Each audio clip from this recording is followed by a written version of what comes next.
काफ़ी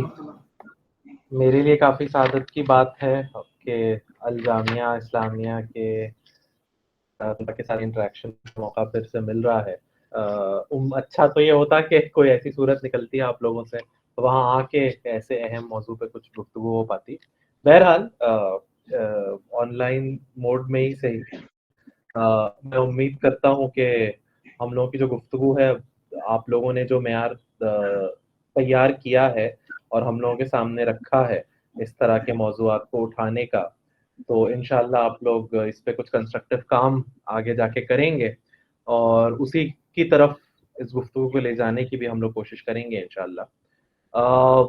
ये जो मसला अभी उठा है एनसीईआरटी टेक्स्ट बुक्स के रैशनलाइजेशन के नाम पे जो चेंजेस हुए हैं, ऐसा कोई भी मसला जब उठता है तो हमारे पास दो जाविये होते हैं इसको देखने के।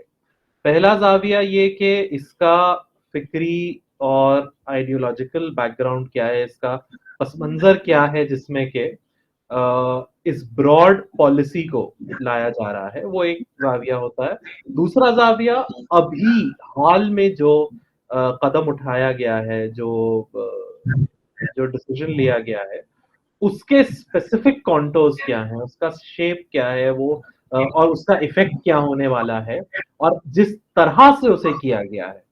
जो प्रोसेस है, वो प्रोसेस हमें क्या बता रहा है, आगे आने वाले किन खदशात या किन अंदेशों की तरफ वो इशारा कर रहा है। तो ये और हमारे पास आम तौर पे मसला ये होता है कि या तो हम गुफ्तगू सिर्फ उस फिक्री पस मंजर पे करते हैं, या हमारी पूरी गुफ्तगू, पूरी बहस सिर्फ में जो वाकया हुआ है उसके इर्द गिर्द घूमती है। तो मेरे ख्याल से जरूरत यह है कि दोनों को सही तराजू में रख करके और देखा जाए कि इसका फिक्री पस मंजर क्या है, और आज जो किया जा रहा है, जो वाक़या हो रहा है, उस उनके बीच में लिंक क्या है, और उसके जरिए से ये समझने की कोशिश की जाए कि अव्वल तो ये कि आगे आने वाले दिनों में किस तरह के इकदामात हम एक्सपेक्ट कर सकते हैं, कि इसकी उम्मीद कर सकते हैं, क्या खदशात हमारे सामने हैं, और दूसरा ये कि हम किस तरह से इस पे जकन लगाने के लिए या कम से कम इसको डॉक्यूमेंट करने के लिए, इसको समझने के लिए हम क्या एफर्ट्स कर सकते हैं। तो मैं मुख्तसर तौर पे इन सब चीज़ों को कवर करने की कोशिश करूंगा, और फिर इंशाल्लाह आप लोगों के जो आपके सजेशंस होंगे या आगे आने वाले किसी इक़दाम के लिए आप लोगों के अगर कुछ मशवरे, कुछ प्लान्स होंगे, तो उसके ऊपर हम और गुफ्तगू कर सकते हैं फिर इंशाल्लाह। ये बात आप में से कई लोगों के इल्म में होगी कि ये टेक्स्ट बुक्स के अंदर हस्ब इजाफा करने का या कुछ रद्द करने का कुछ हिस्सों को, ये कोई पहला अटेम्प्ट नहीं है, पहली कोशिश नहीं है, ऐसा पहली बार नहीं हो रहा है, बल्कि इसकी एक लंबी हिस्ट्री है। और सिर्फ बीजेपी की या संघ परिवार की इसमें क्या हिस्ट्री है वो भी देखना काफी नहीं। एक बात तो ये जानना समझना जरूरी है कि टेक्स्ट बुक्स को कैसे लिखा जाएगा और उनका कंटेंट क्या होगा, ये एक बड़ा मसला आज से नहीं, शुरू दिन से रहा है हिंदुस्तान में, और नेशन बिल्डिंग का इसको एक टूल माना गया है। और ये इस तरह से स्कूल में पढ़ाई जाने वाली किताबों का इस्तेमाल दुनिया के हर मुल्क में होता है। खास करके आप देखिएगा तो कम्युनिस्ट ममालिक में 50s और 60s की दिहाई में जिस तरह से एजुकेशन प्लानिंग होती थी, उसमें टेक्स्ट बुक कंटेंट और टेक्स्ट बुक में हम क्या विजन पेश कर रहे हैं उस पर बहुत बहस होती थी। आप कई मबाहिस मिलेंगे उस वक्त के तरक्की पसंद लिटरेचर में भी, और उस वक्त जो हिंदुस्तान में भी था और हिंदुस्तान के बाहर भी कई ममालिक में था। और उसके अलावा स्टेट प्लानिंग बॉडीज के गुफ्तगू में एजुकेशन प्लानिंग का पूरा जो सब्जेक्ट था, उसमें आपको ऐसे बहुत से मबाहिस मिलेंगे। और हिंदुस्तान में भी उसका एक खासा असर दिखता है शुरुआत के वक्त से ही, क्योंकि जाहिर है एक आज़ादी के शुरुआती सालों में एक बड़ा सवाल ये था कि हम अपने आने वाली जनरेशन को क्या पढ़ाएंगे जो कि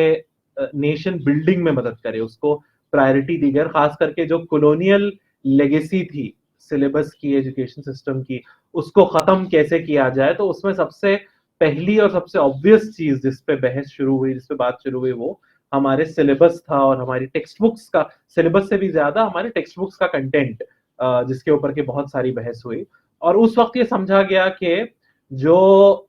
नेशनलिज्म की जो राइज डेफिनेशंस हमको यूरोपियन ममालिक से मिलती हैं, अर्न्स्ट रेनन वगैरह ने जिस तरह का काम किया है, जो कि एक कॉमन हिस्ट्री, एक कॉमन स्ट्रगल को से इंस्पिरेशन लेते हुए नेशन बिल्डिंग के टास्क की तरफ जाएं। तो जो खास करके शुरू के वक्त के कांग्रेस के जो बड़े कायदीन थे, उन लोगों की भी कुछ सोच इसी अंदाज की थी, इसी तर्ज की थी। और वही चीज आपको टेक्स्ट बुक्स में भी दिखती है कि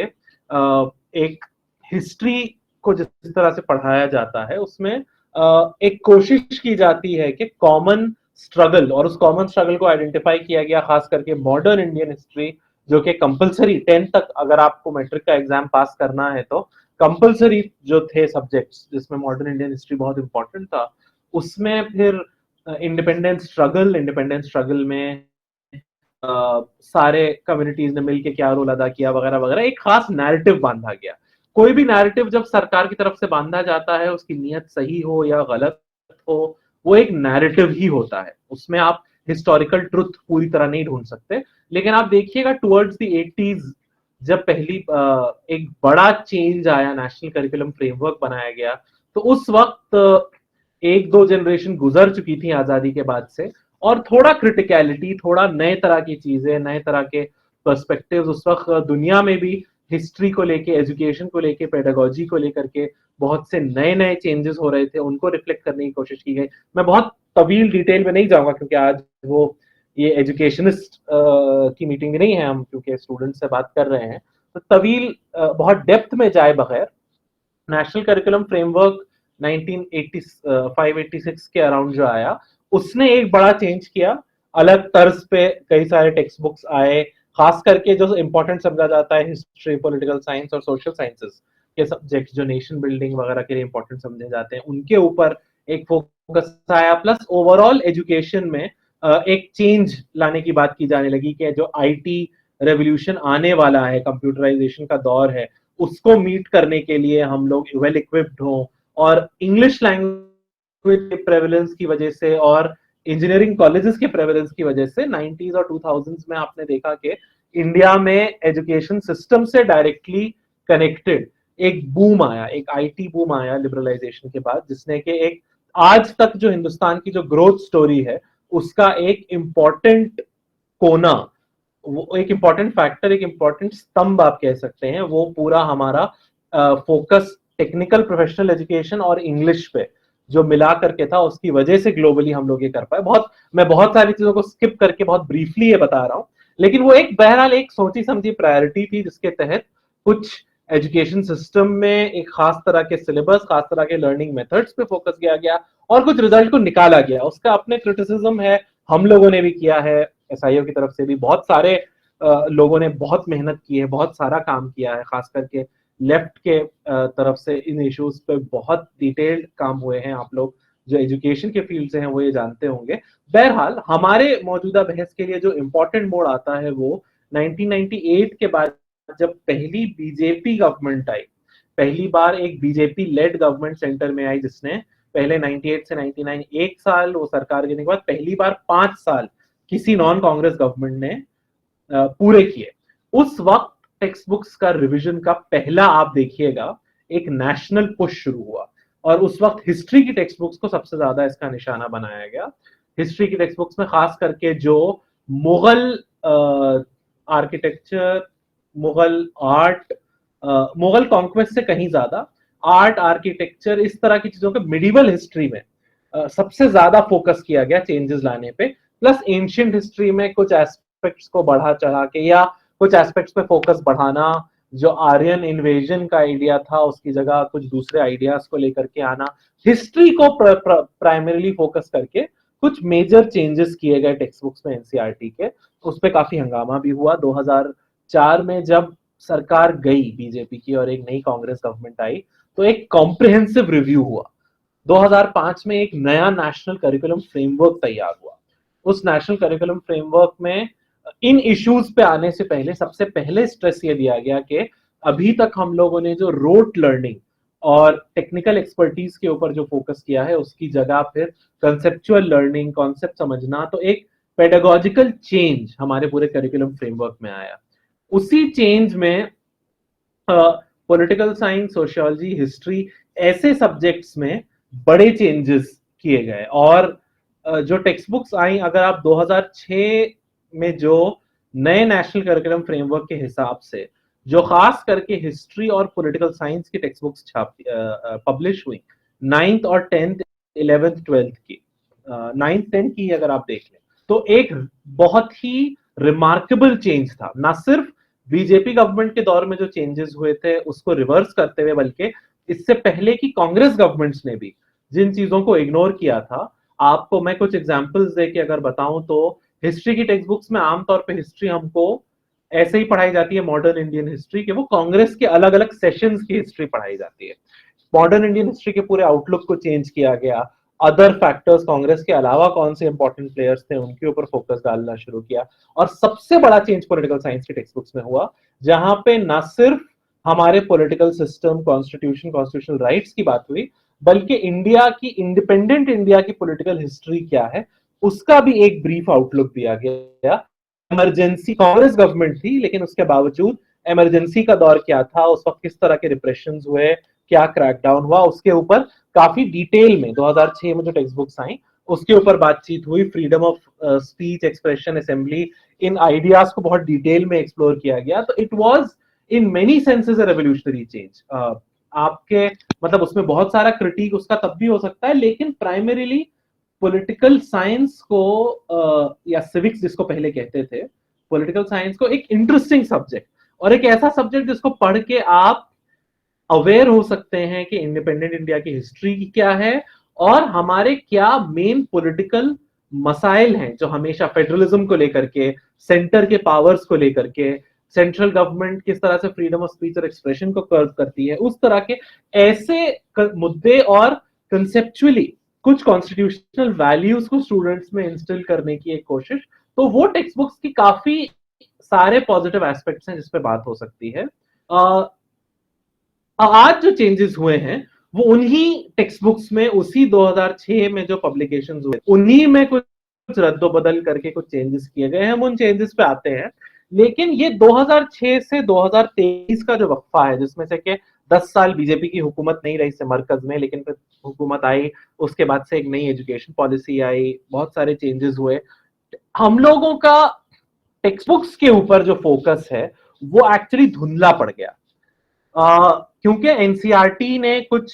अच्छे टेक्स्ट बुक्स ले आए थे, बीजेपी गवर्नमेंट ने आते ही उन टेक्स्ट बुक्स में बड़े चेंजेस नहीं किए, तो बहुत ज्यादा फोकस उनके ऊपर नहीं गया। लेकिन मिड 90s ऑनवर्ड्स आप देखिए सारे बीजेपी रूल स्टेट्स में, खास करके गुजरात और मध्य प्रदेश, जो दो स्टेट्स जहां पे के सबसे लंबी बीजेपी हुकूमत रही है पिछले 25 सालों में, और उसके अलावा इवन अदर स्टेट्स में, सिर्फ गुजरात और मध्य प्रदेश की बात नहीं है बल्कि बहुत से, कर्नाटका में कई बार बहुत बड़े बड़े चेंजेस हुए। दो तीन स्टेट्स की अगर आप हिस्ट्री देखिए तो आपको पता चलेगा कि एक आइडियोलॉजिकल लेंस से किस तरह से टेक्स्ट बुक्स में मुस्तकिल हर बीजेपी गवर्नमेंट स्टेट लेवल पे टेक्स्ट बुक्स में बड़े चेंजेस लाती रही, जिसमें कि उनका आइडियोलॉजिकल एजेंडा झलकता रहा। जिस उस आइडियोलॉजिकल एजेंडा में की चीजें क्या थी जो टेक्स्ट बुक्स में बताना चाह रहे थे। पहली चीज के एक एंशियंट इंडियन सिविलाइजेशन था जो कि एक हिंदू सिविलाइजेशन था। वो हिंदू सिविलाइजेशन का एक गोल्डन इरा था जिसमें कि उसने साइंस, टेक्नोलॉजी, कई सारे फील्ड्स में जो है वो बड़े बड़े फतुहात हासिल किए। फिर इन्वेजन्स का एक दौर शुरू हुआ जिसमें सबसे पहले मुस्लिम इन्वेडर्स आए, उसने वो हिंदू सिविलाइजेशन को टेयर डाउन किया,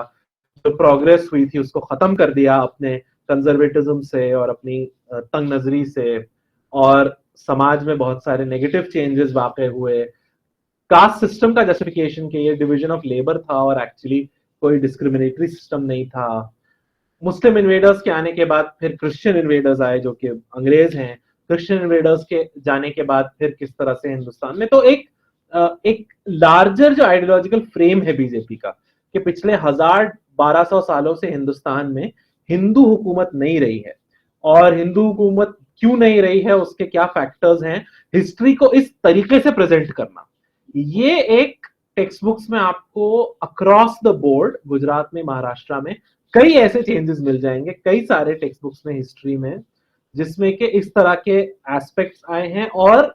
सिविक्स वगैरह में राइट्स बेस्ड डिस्कशन को कम करने की कोशिश, कॉन्स्टिट्यूशनल राइट्स और फंडामेंटल राइट्स के ऊपर डिस्कशन कम करने की कोशिश, पॉलिटिकल हिस्ट्री पर डिस्कशन कम करने की कोशिश, ये सब आपको नुमाया तौर पे मिलता है, जिसपे कि अनफॉर्चुनेटली हम लोगों का फोकस नहीं रहा। और फोकस ना होने की वजह से अब वो सिचुएशन आई है कि कई साल के एक्सपेरिमेंट के बाद वो अपने बहुत सारे आइडियोलॉजिकल कंटेंट के साथ तैयार हैं, जो कि वो इंप्लीमेंट कर सकते हैं। और आप देखिएगा कि उसके बावजूद, लेकिन अब इंटरेस्टिंग चीज ये है, पिछले 5-6 सालों में सेंट्रल लेवल पे और कुछ नुमाया सेंट्रल यूनिवर्सिटीज में हमने किस तरह के चेंजेस देखे हैं, जिनके ऊपर के जिनको एड्रेस करना जरूरी है। हम इसके बावजूद कि बीजेपी ने स्टेट लेवल पे बहुत सारे एक्सपेरिमेंट्स किए थे टेक्स्ट बुक्स के साथ, 9 साल की हुकूमत चलाने के बावजूद इन टेक्स्ट बुक्स में एनसीईआरटी के बड़ा चेंज नहीं किया बीजेपी गवर्नमेंट ने आज तक, अब इस मूव से पहले। और इवन सेंट्रल यूनिवर्सिटीज में जो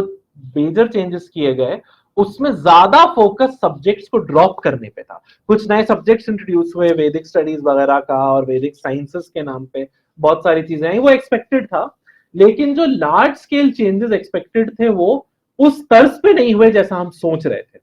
उसके बजाय जो हमने देखा है वो ये कि बहुत स्किलफुली इस पिछले 9 सालों में बीजेपी गवर्नमेंट ने एक्चुअली एक बेस तैयार किया है जिसपे आने वाले चेंजेस किए जा सकते हैं। पहला उस बेस का जो पिलर था वो नेशनल एजुकेशन पॉलिसी थी, जिसका फर्स्ट वर्जन 2015-16 में आया, वो फिर रद्द किया गया और फिर 2019-20 के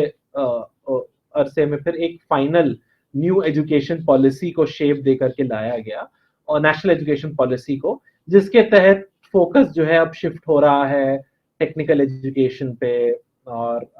स्कूलिंग का जो आइडिया है, नेबरहुड स्कूलिंग का जो आइडिया है, उससे मूव अवे किया जा रहा है। बहरहाल उसकी तफसीलात में जाने का भी अभी वक्त नहीं है, उस पर हम अलग अलग मौके पे हम लोग उस पर गुफ्तगू कर चुके हैं। लेकिन वो नेशनल एजुकेशन पॉलिसी 2019-20 में आई, फिर 21-22 में एक नेशनल करिकुलम फ्रेमवर्क का ड्राफ्ट हमारे सामने आया। उसी के साथ साथ आप देखिए राज्यसभा में एक सेलेक्ट कमेटी ने हिस्ट्री एजुकेशन को लेकर के एक डिटेल्ड रिपोर्ट निकाली, जिसमें कि अगेन इन्वेडर्स के हिस्ट्री पे फोकस करने के बजाय एंशियंट इंडियन हिस्ट्री और उसके ग्लोरीज पे फोकस करने की बात हुई, और इन्वेडर्स ने कैसे इंडिया के कल्चर और हिस्ट्री को डिस्ट्रॉय किया उस पर फोकस करने की बात हुई। तो एक क्लियर आइडियोलॉजिकल एजेंडा आपको इन चीजों में दिखेगा। इस सब के बावजूद जो एनसीईआरटी टेक्स्ट बुक्स में अभी मेजर चेंजेस उन्होंने किए हैं, वो इनमें से किसी भी चीज के लाइन पे नहीं है। माफ कीजिएगा, जो मेजर चेंज हुआ है जो एनसीईआरटी में अभी जिसकी वजह से कंट्रोवर्सी हो रही है, उसमें कोई मेजर आइडियोलॉजिकल एजेंडा वो डायरेक्टली लेकर नहीं आए हैं। उसके बजाय, और ये भी नहीं कहा है कि हम कुछ ड्रॉप कर रहे हैं, एक्सक्यूज लिया गया है कि हम रैशनलाइजेशन की एक एक्सरसाइज कर रहे हैं। कोविड के दौरान स्टूडेंट्स का बहुत ज्यादा एजुकेशन लॉस हुआ है। जो स्टूडेंट्स कोविड के दौर से गुजर के अब 9th 10th 11th 12th में आ रहे हैं, उनका एजुकेशन लॉस होने की वजह से ओवरबर्डन्ड सिलेबस है उनके ऊपर, इसलिए सिलेबस को कम किया जा रहा है ताकि इस बैच के स्टूडेंट्स कम सिलेबस को पढ़ के, कोविड डिसरप्शन की वजह से उनका नुकसान ना हो, कम सिलेबस को पढ़ के वो पास आउट कर सके, आगे बढ़ सके। इसमें यह क्लियर नहीं किया गया कि कोविड डिसरप्शन के लिए अगर रैशनलाइजेशन किया जा रहा है तो क्या यह सिर्फ अगले 2-3 सालों के लिए एक स्टेप है, उसके बाद सारे चेंजेस रिवर्स हो जाएंगे, ऐसा कोई इंडिकेशन नहीं दिया गया, बल्कि रैशनलाइजेशन के नाम पे नई टेक्स्ट बुक्स छाप दी गई हैं। उन नई टेक्स्ट बुक्स में क्या है, अब तक वो ही सारा पुराना मटेरियल है। इनफैक्ट उन टेक्स्ट बुक्स के जो ऑथर्स थे, primarily political science text book के जो सुहास मैं नाम भूल रहा हूं, पालकर और योगेंद्र यादव, दो जो नुमाया नाम है जो उसके लीड ऑथर्स थे, और उसके अलावा फिर टेक्स्ट बुक डेवलपमेंट कमेटी में 31 जो बड़े एडवाइजर्स थे, एकेडमिशियंस थे, उन सबके नाम को रिटेन किया गया है, पूरी टेक्स्ट बुक को रिटेन किया गया है, सिर्फ कुछ इंपॉर्टेंट चैप्टर्स को और सेक्शंस को ड्रॉप किया गया है। पॉलिटिकल साइंस की टेक्स्ट बुक को अगर देखते हैं तो सबसे रेलेवेंट है गुजरात के 2000 दंगों पे जो सेक्शन है उसको ड्रॉप किया गया है। फंडामेंटल राइट्स के सेक्शन को कम किया गया है, और इमरजेंसी का जो चैप्टर था, इमरजेंसी जो 1975 में कांग्रेस ने लगाई थी, जिसकी बीजेपी भी बहुत बात करती है, लेकिन जो चैप्टर डील कर रहा था कैसे इमरजेंसी में सिटीजन्स के राइट्स को कर्ब किया गया, उस चैप्टर को हटाया गया है। तो बहुत सेलेक्टिवली कुछ पार्ट्स टेक्स्ट बुक्स के हटाए गए हैं, कोई आइडियोलॉजिकल ऑब्जेक्टिव उनके पीछे नहीं बताया गया है, बल्कि रैशनलाइजेशन बहाना बनाया गया। इसी तरह के चेंजेस हिस्ट्री में भी हुए हैं, इस तरह के चेंजेस बाकी सब्जेक्ट्स में भी हुए हैं, और बेसिस उसका बताया गया है रैशनलाइजेशन, कोविड का बर्डन दूर करना। कहीं से भी ये इंडिकेशन नहीं दिया गया है कि ये एक आइडियोलॉजिकल मूव है। ये क्यों हो रहा है, इसको सबसे इंपॉर्टेंट है इस चीज को अनपैक करना। बहुत सारे लोगों की बहुत सारी थ्योरीज हैं, हमको जो लगता है हम बहुत मुख्तसर आपके सामने रख दे रहे हैं, उसके बाद फिर आप लोगों के जो सवाल जवाब हो उसको डील कर सकते हैं। पहला उसका मसला, रीजन तो ये है कि बीजेपी गवर्नमेंट अपने इंटरनेशनल इमेज को लेके और अपने रेपुटेशन को लेकर के बहुत सेंसिटिव है, और इमीडिएटली वो ऐसे बड़े चेंजेस नहीं करना चाह रहे हैं जिससे कि उनके उस रेपुटेशन को फर्दर डैमेज हो किया जाए।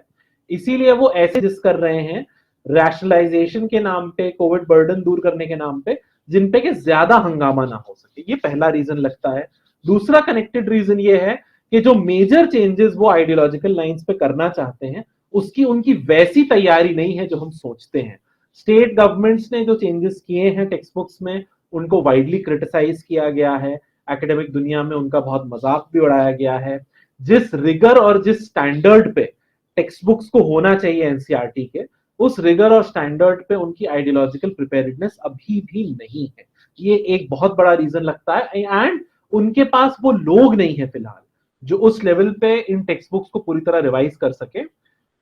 बहरहाल ये क्लियर है कि टेक्स्ट बुक्स में जो चेंजेस किए गए हैं वो उन पार्ट्स के किए गए हैं जो सबसे ज्यादा बीजेपी को अपने लिए खतरा दिखते हैं। गुजरात 2002 के पार्ट को क्यों हटाया गया है वो बहुत क्लियर है, हम सबको पता है।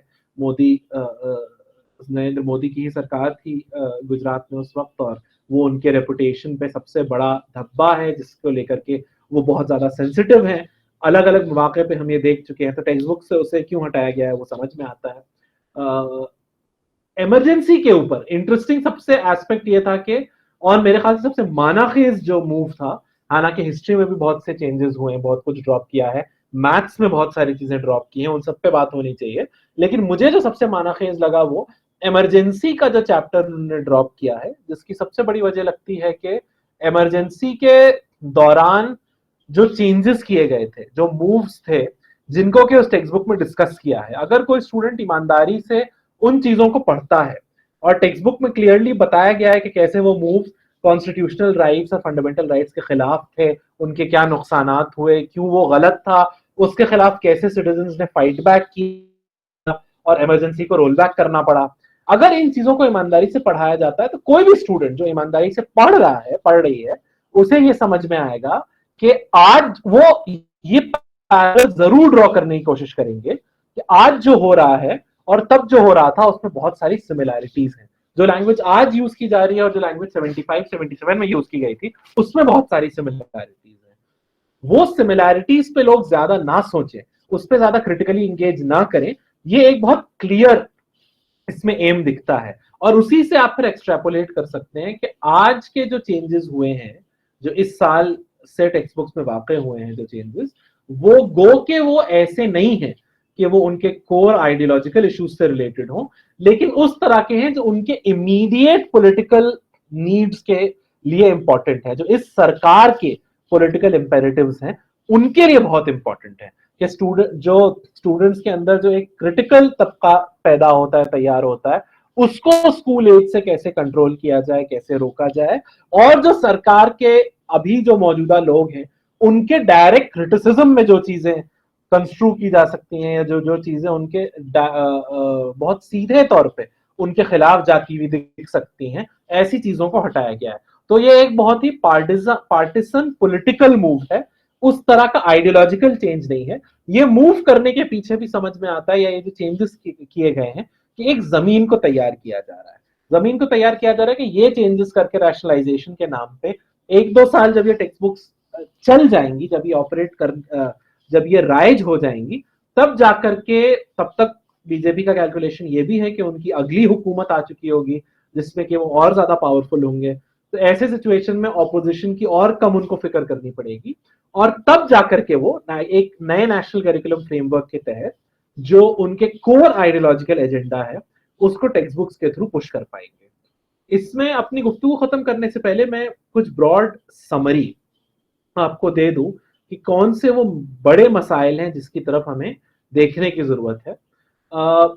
टेक्स्ट बुक में चेंजेस बहुत तरह के होंगे। हमारे लिए बहुत अहम है कि हम हर तरह के चेंजेस पे नजर रखें, उनको मैप करते रहें, लेकिन ये बात बहुत वाजे है कि सबसे मानाखेज चेंजेस हिस्ट्री और पॉलिटिकल साइंस के टेक्स्ट बुक्स में होते हैं, जिसमें के स्टूडेंट्स के जहनियत को शेप करने की कोशिश की जाती है। और हिस्ट्री की टेक्स्ट बुक्स में बहुत क्लियरली, अगर आप राज्यसभा के सेलेक्ट कमेटी के उन रिकमेंडेशंस को देखिए जो कि 2021-22 में आई थी वो रिपोर्ट, 20-21 में उन्होंने कंसल्टेशन किए थे, 21-22 में वो रिपोर्ट आई,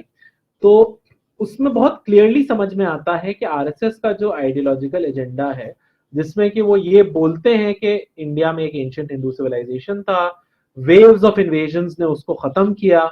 और जब इंडिया आजाद हुआ तो इंडिया के जो उस वक्त के कायदीन थे, हुक्मरान थे, रहनुमा थे, उन्होंने इसको एक सेक्युलर मुल्क बना दिया, इसको एक हिंदू मुल्क नहीं बनने दिया। तो अब जाकर के पहली बार एक आजाद इंडियन जनरेशन, जो हम लोग मजाक उड़ाते हैं कि 2014 से पहले हिंदुस्तान आजाद नहीं था, इस तरह की बातें आप करते हैं, ये मजाक के लिए तो ठीक है, लेकिन असल में इसके पीछे एक इन लोगों का एक एक्चुअल ठोस नैरेटिव है कि इससे पहले जो लोग, जो जितनी भी सरकारें आई, वो कॉलोनियल माइंडसेट को और जो इन्वेडर्स का माइंडसेट था उसको खत्म नहीं कर पाई थी। हम उस इन्वेडर्स के माइंडसेट को खत्म करके एक इंडियन माइंडसेट को बढ़ावा दे रहे हैं। तो जो भी चेंजेस आएंगे आने वाले दिनों में टेक्स्ट बुक्स में, खास करके हिस्ट्री और पॉलिटिकल साइंस के टेक्स्ट बुक्स में, उसमें आप देखिएगा कि ये इंडियन माइंडसेट के नाम पे पास्ट का ग्लोरिफिकेशन, मुस्लिम रूल के वक्त का डिमोनाइजेशन, जो अचीवमेंट्स थे उनकी बात ना करना। मसलन 2003-4 में जो बीजेपी गवर्नमेंट में पहली वाजपेयी सरकार में जो टेक्स्ट बुक्स आई थी उसमें से ताजमहल का जिक्र ड्रॉप कर दिया गया था। मुगल जो मिडीवल आर्ट एंड आर्किटेक्चर पे जो चैप्टर्स थे उनमें ताजमहल के जिक्र को ड्रॉप कर दिया गया था, क्योंकि वो ये तो क्लेम नहीं कर सकते थे कि ताजमहल किसी और ने बनाया शाहजहां के अलावा, लेकिन उसकी बात ही नहीं की, उसको छेड़ा ही नहीं। तो इस तरह के बहुत से चेंजेस है जो आप एक्सपेक्ट कर सकते हैं। साथ ही में पॉलिटिकल साइंस की टेक्स्ट बुक्स में Indian concept of human rights, Indian concept of justice, Indian constitutional ideas, इस तरह की चीजें आप एक्सपेक्ट कर सकते हैं, जिसमें फंडामेंटल राइट्स और ह्यूमन राइट्स के आइडियाज को कम किया जाएगा या उन पे एम्फेसिस को कम किया जाएगा, फंडामेंटल ड्यूटीज और उस तरह के नैरेटिव को ज्यादा बढ़ावा दिया जाएगा। तो आने वाले दिनों में हम इन चीजों को एक्सपेक्ट कर सकते हैं। अब आखिर में हमारी गुफ्तगू खत्म करने से पहले जो मुझे लगता है हम लोगों के करने का काम है, और खास करके आप लोग जिस तरह का काम टेकअप कर सकते हैं, वो एक मैपिंग का एफर्ट है। एनसीईआरटी में अभी जो चेंजेस हुए हैं उनको तो सब लोगों ने देखा है, बहुत ज्यादा उन पे चर्चा भी हुई है, लेकिन एक एक्सरसाइज स्पेसिफिक स्टेट्स को लेकर के, खास करके बीजेपी के जो रूल स्टेट्स हैं उनमें क्या मेजर चेंजेस ऑलरेडी आ चुके हैं, उनकी जो मौजूदा टेक्स्ट बुक्स हैं वो क्या पढ़ा रही है, खास करके ये जो की सब्जेक्ट्स हैं हिस्ट्री और पॉलिटिकल साइंस के, इनमें वो क्या पढ़ा रही हैं, क्या सीख दे रही हैं, उसके ऊपर एक नजर डालना, उसको मैप करना और मुस्तकिल ऐसे चेंजेस को मैप करते जाना। ये एक ठोस काम है जो हम आने वाले दिनों के लिए कर सकते हैं, और जो खास करके स्टूडेंट्स आप लोग जो है वो अपने तौर पे इस काम को भी टेकअप कर सकते हैं। जाहिर है आपको पता है कि आप में से कुछ लोग इन्वॉल्व भी होंगे कि ऐसे कुछ एफर्ट्स लेवल पे करने की कोशिश की जा रही है, तो आप लोग उससे जुड़ के भी इस तरह का कुछ काम करने की कोशिश कर सकते हैं। हमारे लिए जरूरी ये है, मैं ये बात क्यों कह रहा हूं, कि हम इन चेंजेस को रोकने की पोजीशन में शायद अभी ना हो, लेकिन कम से कम इनको समझना और इनका इम्पैक्ट, लाइकली इम्पैक्ट क्या होने वाला है, उससे अवेयर रहना और उसके हिसाब से फिर कुछ आगे के इकदाम तय करना, ये हमारे सामने रहना बहुत जरूरी है। तो क्या चेंजेस हैं जो किए जाने वाले हैं, क्या चेंजेस हो चुके हैं, उनका क्या इम्पैक्ट होगा और क्या चेंजेस आने वाले हैं, इस तरह की एक स्टडी, इस तरह की एक अंडरस्टैंडिंग हमारे लिए डेवलप करना बहुत जरूरी है। और मुझे उम्मीद है कि आप लोग इस गुफ्तगू के बाद या इस मीटिंग के बाद इस तरह का कुछ लॉन्ग टर्म काम करने के बारे में जरूर सोचिएगा और कुछ एफर्ट उसके लाइंस पे कीजिएगा। बाकी बहुत बहुत शुक्रिया। वक्त भी अब खत्म हो रहा है, तो मैं यहीं पे अपनी गुफ्तगू खत्म करूंगा। आप लोगों के अगर कोई सवाल हो या कोई बात हो जो कि अधूरी या अनक्लियर रह गई हो, तो उस पर अब इंशाल्लाह कुछ चर्चा करेंगे। शुक्रिया जी, बहुत शुक्रिया जनाब फवाद शाहीन साहब। ये जो मौजूद इससे रिलेटेड मैं कुछ पढ़ रहा था, तो उसके अंदर जो मुगलों का जो चैप्टर्स हटाया गया है, उसके अंदर बहुत सारे आर्टिकल में पढ़ा कि जो मुगलों का काफी ओवर रिप्रेजेंटेशन उनका किया गया है तारीख में, यानी जो हिस्ट्री की जो किताबें हैं हिंदुस्तान की, तो मुगल का जो चैप्टर है उसको काफी ओवर रिप्रेजेंट किया है। तो वो तो इस लिहाज से जो बुद्धिजीवी हैं बड़े बड़े, वो इस लिहाज से उसको सपोर्ट कर रहे हैं। तो इस चीज को किस तरह से काउंटर किया जाए? देखिए, एक चीज तो ये है कि वो जो राज्यसभा सिलेक्ट कमेटी की रिपोर्ट थी उसने बहुत क्लियरली ये बात की थी कि जो इन्वेडर्स की हिस्ट्री है उसको स्पेस बहुत ज्यादा दिया गया है, तो उस स्पेस को कम करने की जरूरत है। और जाहिर है वो जिस जाविये से करना चाह रहे हैं वो एक प्रॉब्लमेटिक चीज है। आप मतलब पूरे मिडिवल हिस्ट्री को एक तो मुगल हिस्ट्री पर रिड्यूस नहीं कर सकते, बट एनीवे आप क्लियरली मुस्लिम रूल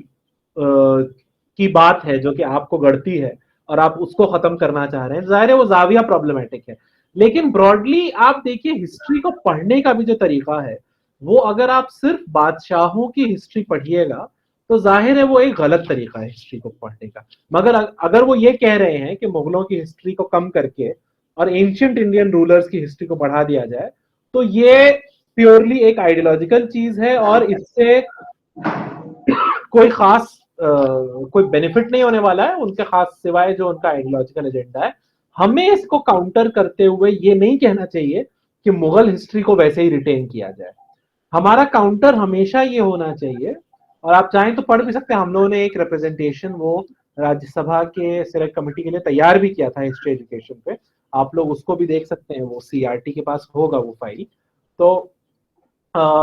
हम लोगों का मुतालबा हमेशा ये होना चाहिए कि आप मुगल हिस्ट्री या बादशाहों की हिस्ट्री को यकीनन आप कम कीजिए, मुगल को भी कम कीजिए, सबको कम कीजिए, और उसके बजाय आप लोगों की हिस्ट्री पर ज्यादा फोकस कीजिए। हिंदुस्तानी समाज कैसा था मिडिवल पीरियड में। ऊपर से ये मिडिवल पीरियड भी कोई एक पीरियड नहीं है,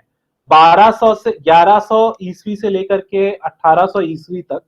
कोई एक पीरियड नहीं है यूनिफॉर्म पीरियड जिसको आप साथ में पढ़ लें, बल्कि एक उसमें कई सारी हुकूमतें आई, कई सारे 300 साल मुगलों की हुकूमत थी, तो उससे पहले 400-500-600 साल भी बहुत अलग अलग तरह की हुकूमतें रही, उससे पहले और ज्यादा रही। उन सब के दौरान समाज में बड़े बड़े चेंजेस हुए, खास करके इंडिया के सोशल स्ट्रक्चर में, मोबिलिटी में, कास्ट के सेटअप में बहुत बड़े बड़े चेंजेस आए। तो हिस्ट्री वो होनी चाहिए जो उस तरह के चेंजेस को मैप करने की कोशिश करे, जो पूरे इंडिया को की एक हिस्ट्री है ये बताने के बजाय अलग अलग इलाकों की, सूबों की और इवन कुछ बड़े शहरों की अपनी यूनिक हिस्ट्रीज हैं जो कि एक नेशनल हिस्ट्री के आइडिया में नहीं मिलती हैं। तो हिस्ट्री का वो सेंस, वो अप्रिसिएशन देना चाहिए। और साथ ही में मतलब हम लोग मसलन हम हिंदुस्तान में मुसलमानों की हिस्ट्री की जब बात करते हैं, हम खुद बहुत बड़ी गलती करते हैं जब हम मुगलों की या फिर और हुक्मरानों की बात करने लगते हैं, उसके बजाय इस्लाम का हिंदुस्तान के समाज पे क्या असर था अगर